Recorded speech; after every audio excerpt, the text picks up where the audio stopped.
Vous l'avez sans doute remarqué, la saison des nids de poules est officiellement recommencée avec le redout. Chaque année, entre les cycles de gel et de dégel, des trous se forment dans la chaussée et mettent à rude épreuve nos talents de conducteurs. Malgré les efforts de l'avoirie, il se peut que vous endommagiez votre véhicule. Et si ça arrive, vous avez des recours. 2022 a été une grosse année pour les nids de poules à Québec. Jusqu'à date, 6615 nids de poules ont été réparés. Pendant la haute saison, les escouades mobiles de la Ville de Québec peuvent en colmater jusqu'à 1000 par jour. Martin Forgue, le directeur par intérim de la division de l'entretien des voies de circulation, explique pourquoi cette année est si exceptionnelle.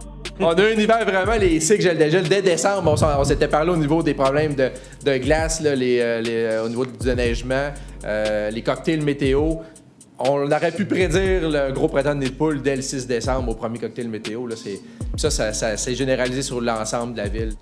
La Ville de Québec demande d'ailleurs aux citoyens de l'aider à repérer les endroits où la chaussée est endommagée. La ligne Info Nid de poule est en fonction depuis le 1er mars et vous pouvez aussi les signaler sur l'appli 311 de la Ville de Québec. Jusqu'à maintenant, la Ville a déjà reçu 1394 signalements.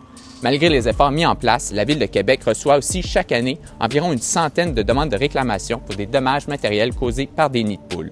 Si vous brisez vos pneus ou vos suspensions en circulant dans les prochaines semaines, sachez que le processus de réclamation doit s'enclencher rapidement, dans les 15 jours suivant l'accident. Un formulaire est disponible sur le site Web de la Ville de Québec.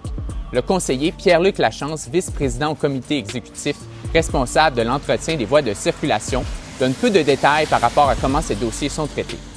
Chaque dossier est traité en fonction des analyses qui ont été à faire, fait que je peux pas généraliser du tout. Dans un cas comme celui-là, le fardeau de la preuve repose sur la personne qui fait la réclamation. Donc, documentez bien l'incident, prenez beaucoup de photos, conservez l'estimation de votre garagiste et demandez une copie du registre de signalement des nids de poules pour la période qui précède l'incident. Vous en aurez besoin pour prouver la faute de la Ville, le préjudice subi et le lien de causalité entre les deux. Une autre option s'offre à vous, celle d'intenter une action entre dommages et intérêts. Si les dommages sont de moins de 15 000 $, on s'adresse à la Cour des petites créances, alors que s'ils sont de plus de 15 000 $, ce sont les tribunaux supérieurs qui devront trancher. Reste que la solution la plus simple demeure celle de ne pas endommager son véhicule, évidemment. Donc, réduisez votre vitesse dans les zones endommagées, évitez les flaques d'eau et gardez vos pneus bien gonflés. Pour plus de nouvelles, consultez l'appli Info de Radio-Canada.